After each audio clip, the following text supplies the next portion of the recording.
విచిత్రాల నిధి ఓ విధి విచిత్రాల నిధి వింత కథల సారథి ఆశ నిరాశల వారధి నిరంకుశ నిర్ణయాల నిర్దయవానిధి ఓ విధి విచిత్రాల నిధి ఓ విధి. ఈ రోజుతో నా లైఫ్ అయిపోయింది అనుకున్నాను. ఏదో కోర్టులో ఉన్నాననే గాని నాకే శిక్ష పడుతుందో అన్న భయం కన్నా నాకు పడే శిక్ష వల్ల మీరు ఎంత బాధపడతారో అన్న ఆలోచనతో నా తల పగిలిపోయింది. దీపక్, లాయర్ గారి దగ్గరికి వెళ్ళినప్పుడల్లా ఏదో ఒక సాక్ష్యం దొరుకుతుందేమో కదా అని ఎక్కడో చిన్న ఆశ. కానీ ఈలోగా రోజు ఇంటింటికి వెళ్ళి దీపక్కి హత్య చేశాడని ప్రచారం చేసింది. అవన్నీ ఈ కేసుకి బాగా హెల్ప్ అయినాయి. దాంతో మరింత టెన్షన్ పెరిగిపోయింది. భార్గవి వచ్చింది. టోటల్గా రిలాక్స్ అయిపోయాను. ఏదేమైనా నువ్వింటికి తిరిగి వచ్చేసావు, మాకంతే చాలు. అవును బాబు, మీరింట్లో లేకపోవడంతో ఆల్మోస్ట్ మేము జైల్లో ఉన్నట్టే గడిపాం. సరదాగా మాట్లాడుకోవడం లేదు, నవ్వుకోవడం లేదు, తప్పదన్నట్టు తినడం తప్ప. ఏ క్షణంలో ఏమవుతుందోనని tension. My god, great help. Anyhow మీరు వచ్చేసారు కదా, ఇప్పుడంతా హ్యాపీ. అమ్మయ్యా, వారం రోజుల పాటు no office, no trust, no work. అందరం కలిసి హ్యాపీగా ఎంజాయ్ చేద్దాం. ఈ మాట అంటున్నది నువ్వేనా బేబీ? ఏ డౌటా? ఇప్పుడు అలాగే అంటావు. రేపు ఉదయానికల్లా చిన్న పనుంది ఇప్పుడే వస్తాడని బయటికి చెక్కేస్తావు. కరెక్ట్ గా చెప్పావు బేడి. ఈ పిల్లని నమ్మడానికి వీల్లేదు. నిజమే, అమ్మమ్మ పోలికి ఎక్కడికి పోతుంది? ఆరోగ్యం బాగలేక ఇంట్లో కూర్చున్నావు కానీ లేకపోతే నీ మకాం ఆఫీస్లోనే కదా. మాట మీద పండేవవు కదా.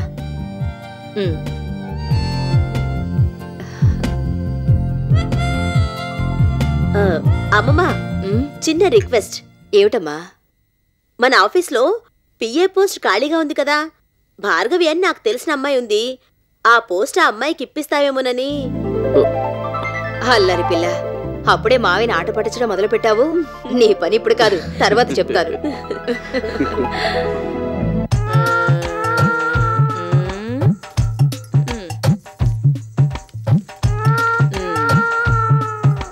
దీపక్ బాబు కేసు గురించి ఏటైనా రాశారా ఏటో?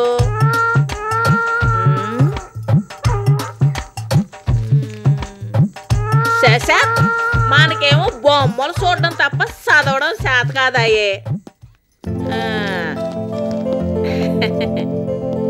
నోకాలు, ఓ స్ట్రాంగ్ కాఫీ తీసుకురా. ఏంటి నోకాలు అలా కొత్తగా చూస్తున్నావేంటి? మరేట్నేది బాబు, ఈ మధ్య మీ ముఖం సేవలు పుట్టినాగా చిటపట్లాడుతూ ఉండేది.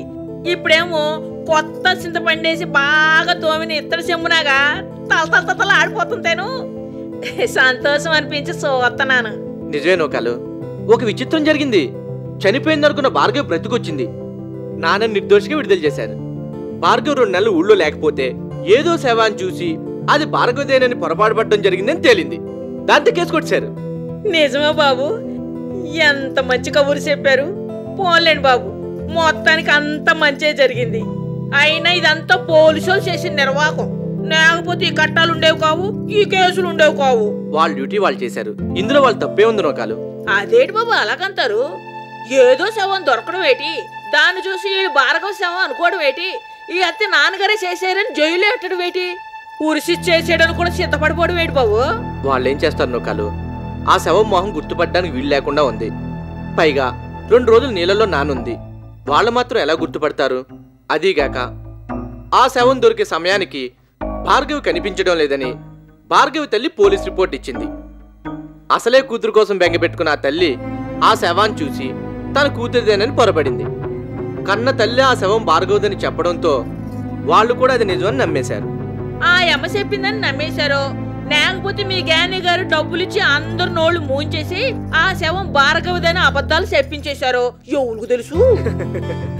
ఏదైతేనే ఆ దేవుడి దయ వల్ల మీ నాన్నగారు మళ్ళీ బయటకు వచ్చారు. ముందు మీరు సంతోషంగా ఉన్నారు, అది చాలు. ఇంత మంచి కబురు చెప్పి ఉత్త కాపీ అడుగుతారేంటి బాబు? ఉండండి, 4 సీట్లు చేసి అటుకొచ్చేస్తాను.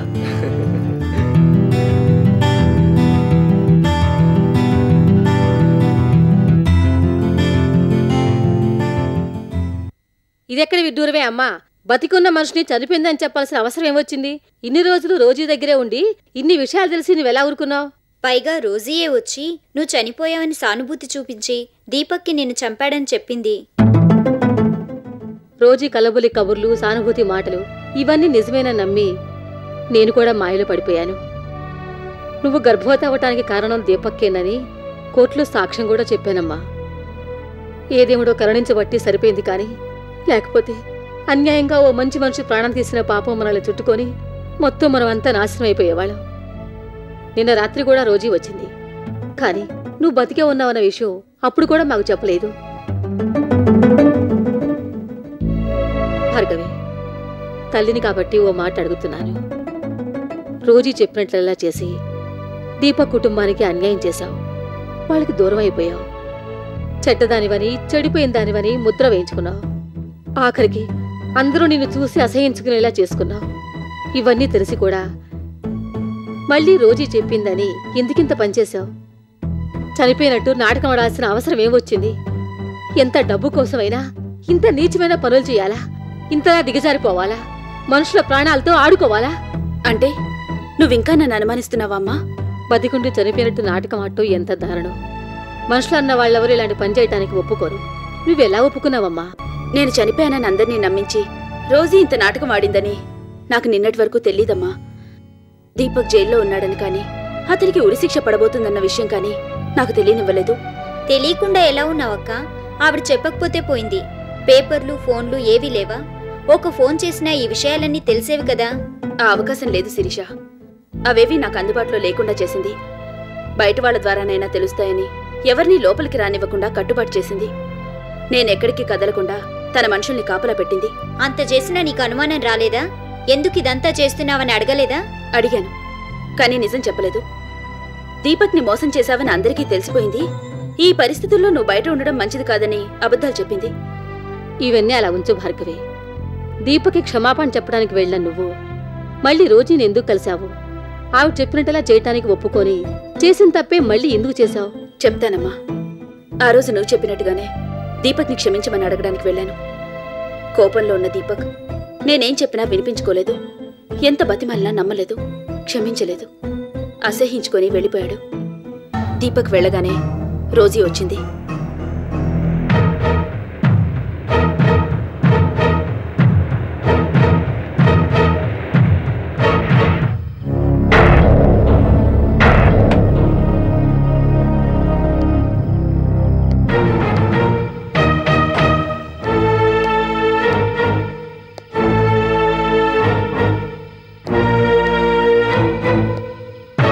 Very good Bhargavi.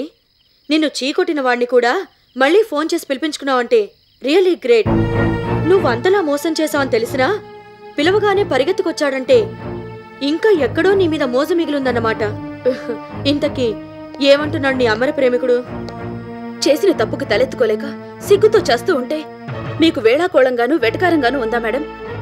నా పరిస్థితుల్లో మీరుంటే ఈ బాధ ఏమిటో మీకు అర్థమయ్యేది. Take it easy Bhargavi. ఆ మూర్ఖుడేదో అన్నాడని నువ్వు ఎగ్జాక్ట్ అయిపోకు. ఇందులో అంతగా బాధపడ్డానికి ఏమీ లేదు. మీకు లేకపోవచ్చు మేడం, కానీ మీరిస్తానన్న డబ్బు కాసపడి ఎంత నీచానికి దిగజారానో ఇప్పటికి అర్థమైంది. ఒక మంచి మనిషిని మోసం చేసి అతని కుటుంబాన్ని విడదీసి మనశ్శాంతి లేకుండా చేసినందుకు ఇప్పుడు బాధపడుతున్నాను. చివరికి మా అమ్మ కూడా నన్ను అనుమానించింది, అసహించుకుంది. ముందే చేతగదని తప్పుకొనుంటే నాకు ఈ పరిస్థితి వచ్చిండేది కాదుగా. పని ఒప్పుకునే వరకు నీ చేతుల్లో ఉంది గాని తప్పు కూడా నీ వల్ల కాదు భార్గవి. అయినా 6 నెలలు సావాసం చేస్తే వాళ్ళు వీళ్ళవుతారని నువ్వేంటి ఇలా మాట్లాడుతున్నావు? దీపక్ అసహించుకున్నాడని ఎందుకు ఇలా బాధపడిపోతున్నావు? నా పరిస్థితుల్లో ఎవరున్నా ఇలాగే బాధపడతారు మేడం. దీపక్ అన్ని విధాలా నా వల్లే నష్టపోయాడు. అంటే నీ చెల్లి పెళ్లికి, మరో చెల్లి చదువుకి, మీ తల్లి ఆపరేషన్కి, నీ కుటుంబాన్ని పోషించడానికి పెట్టుబడి పెట్టి నేనే కోట్లు సంపాదించానంటావు. నీ వల్ల నేనేమీ నష్టపోలేదంటావు. మేడం చూడు, దీపక్ నష్టపోయాడో లేదో నాకు అనవసరం. మనం అనుకున్న ప్రకారం దీపక్ని లక్ష్మీదేవిని విడదీస్తానన్నావు. దీపక్ పూర్తిగా నీ కంట్రోల్లో ఉన్నాడన్నావు. అవేవి జరగలేదు. చివరకు దొంగ ఫార్ములా తెచ్చి కోట్ల రూపాయలు నష్టపోయేలా చేశావు. మార్కెట్లో నా పరువు పోయేలా చేశావు. ఇవన్నీ నువ్వు మర్చిపోయినా నేను మర్చిపోలేను. నాకింత నష్టం వచ్చేలా చేసి నా గురించి ఆలోచించకుండా దీపక్ గురించి బాధపడిపోతున్నావేంటి? నాకన్నా దీపక్ నీకు దగ్గర అయిపోయాడా? నీకు తెలియకుండానే మనసిచ్చేసావా? కలిసి తిరిగినంత మాత్రాన కట్టుకున్న మొగుడు అనుకుంటున్నావా? ఏ మాట్లాడవే? నా సంగతి తెలిసి కూడా మీరలా అంటే నేనేం సమాధానం చెప్పగలను మేడం? సరేలేండి, తప్పు నాదే. జరిగిందేదో జరిగిపోయింది. ఇంక నన్ను వదిలేయండి. నా బ్రతికేదో నేను బ్రతుకుతాను. నిన్ను వదిలేస్తే నాకొచ్చిన నష్టం ఎవరు తీరుస్తారు భార్గవి? నువ్వా, దీపక? పోనీ నాకొచ్చిన నష్టాన్ని ప్రేమగా అడిగిప్పించు, నేను వదిలేస్తాను. అంటే ఏమిటి మేడం మీ ఉద్దేశం?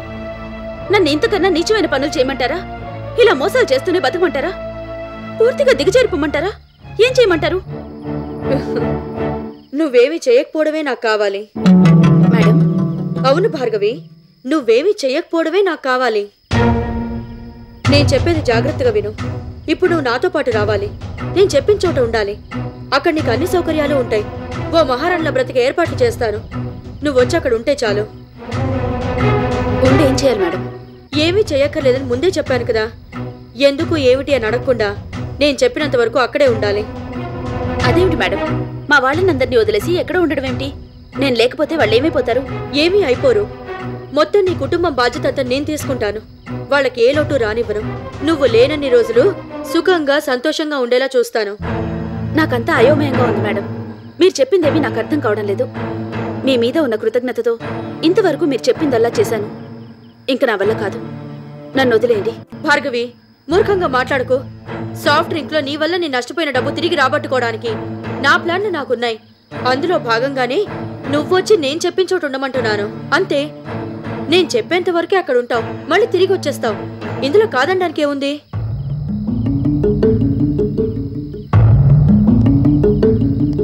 అయినా కిందటిసారి లాగా నిన్నెవరిని వల్ల వేసుకోమని గాని, మనుషులు విడదీయమని గాని, మోసం చేయమని గాని చెప్పడం లేదు. జస్ట్ నేను చెప్పిన చోట వచ్చి ఉండమంటున్నాను అంతే. అది కూడా చేయలేవా? అయినా నేనేమి నిన్ను ఊరికే సాయం చేయమండం లేదు. జీవితంలో ఏ ఉద్యోగం చేయాల్సిన అవసరం లేకుండా సుఖంగా ఉండడానికి కావాల్సినంత డబ్బిస్తాను. ఈ డీల్ అయిపోయినా ఎప్పుడు ఏ సహాయం కావాలన్నా చేస్తాను. నీ జీవితం మొత్తం మార్చేస్తాను. ఇంతకన్నా ఏం కావాలి నీకు? పైగా దానివల్ల నీకొచ్చే నష్టమేం లేదు. ఏమంటావు?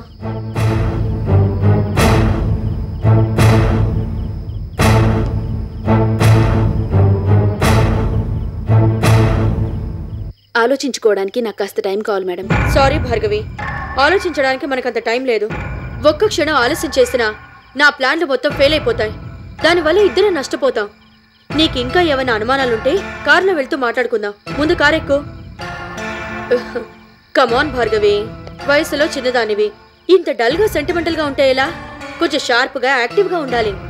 నీ చొరవ చురుకుదనం చూసి 10 మంది ఇన్స్పైర్ అవ్వాలి. కమాన్ రా, కారెక్కు.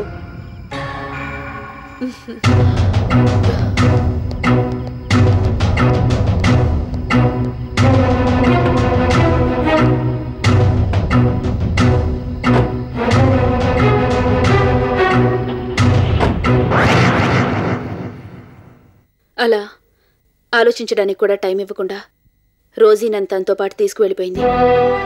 ఇందులో నష్టపోయేది, ఎవరిని మోసం చేసేది లేదు కదా అని డబ్బు కాసిపడి రోజీ చెప్పినట్టు చేయడానికి ఒప్పుకున్నాను. అదే నేను చేసిన పొరపాటు. తర్వాత ఇక్కడేం జరిగిందో నాకు తెలియనివ్వలేదు. నన్నెక్కడో దాచేసి నేను చనిపోయినట్టు, దీపకే నన్ను హత్య చేసినట్టు అందరినీ నమ్మించి దీపకి ఉరిశిక్ష పడేలా చేస్తుందని నేనేమాత్రం ఊహించలేకపోయాను. ఇప్పటికైనా తెలిసింది కదక్కా. మరి కోర్టులో ఇదంతా రోజీ ఆడించిన నాటకం అని ఎందుకు చెప్పలేదు? చెప్తే రోజీని వెంటనే అరెస్ట్ చేసేవాళ్ళు, దరిద్రం వదిలిపోయేది. కరెక్ట్ శిరీష. కానీ రోజీ తన తెలివితేటలు అక్కడే ఉపయోగించింది. తన బలవంతం మీద కాకుండా నేనే డబ్బు కోసం తన వెంట ఇష్టపడి వెళ్లేలా చేసింది. తీగలాగితే డొంకంతా కదిలిందని, ఇదంతా రోజీ చేసిందని చెబితే జరిగినవన్నీ బయటికి తీసి రోజీతో పాటు నన్ను కూడా అరెస్ట్ చేస్తారు. రోజీ ఎలాగైనా తప్పించుకుని బయటకు వస్తుంది. అంతేకాదు, అసలు ఇదంతా చేసింది భార్గవేనని నన్ను ఇరికించగలదు కూడా. ఇవన్నీ ఆలోచించే రోజీ పేరు బయట పెట్టలేకపోయాను. ఇంతవరకు జరిగింది చాలు. అవన్నీ మర్చిపో. ఇక మనకు ఆ రోజీ వద్దు, ఆవిడిచ్చే డబ్బు వద్దు. ఈ కేసులు, కోర్టులు, గొడవలు ఏమీ వద్దు. ఉంటే తిందాం, లేకపోతే పస్తులుందాం. అంతేకాని పొరపాటును కూడా మళ్ళీ ఇలాంటి పనులు చేయొద్దు. ఆ దేవుడి దయ వల్ల నువ్వు క్షేమంగా తిరిగొచ్చావు. అందుకు సంతోషంగా ఉంది. అంతే చాలు. చాలా ఆలస్యమైంది, ఇక భోంచేద్దామమ్మా.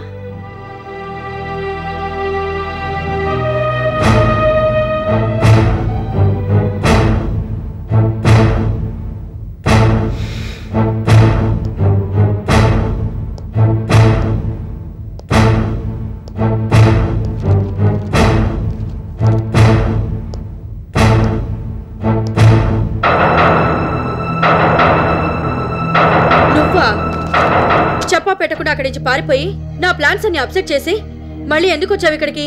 నన్నెందుకంత దారుణంగా మోసం చేశావో కనుక్కుందామని. మాట మారిందేమిటి? మర్యాద ఇచ్చి మాట్లాడు. శవాల మీద చిల్లర ఏరుకునేదానివి నీకు మర్యాద ఏమిటి? ముందు నేను అడిగిన దానికి సమాధానం చెప్పు. నన్నెందుకు మోసం చేశావు? నా ఇంటికొచ్చి నన్నే ప్రశ్నలు వేస్తావా? చూడు, నువ్వేదైనా చెప్పదలుచుకుంటే చెప్పేసి వెళ్ళు, లేదంటే నేనే బయటికి గంటించాల్సి వస్తుంది. బెదిరిస్తే భయపడిపోతాననుకుంటున్నావా? చేసిన తప్పులన్నీ చేసి ఎంత ధైర్యంగా మాట్లాడుతున్నావు? నిన్నటిదాకా నీ కుటుంబాన్ని నా డబ్బుతో పోషించాను. ఆ సంగతి మర్చిపోయి ఎంత పొగరుగా మాట్లాడుతున్నావు? దానికన్నుడు చెల్లెల్లా మాట్లాడుకో. ఊరికే పోషించావా? నువ్వు చెప్పిన పనికి మాలిన పనులన్నీ చేసినందుకు పోషించావు. అలాగా? ఏం చేసావట? దొంగ ఫార్ములా తీసుకొచ్చి కోట్ల రూపాయల నష్టం మిగిల్చావు.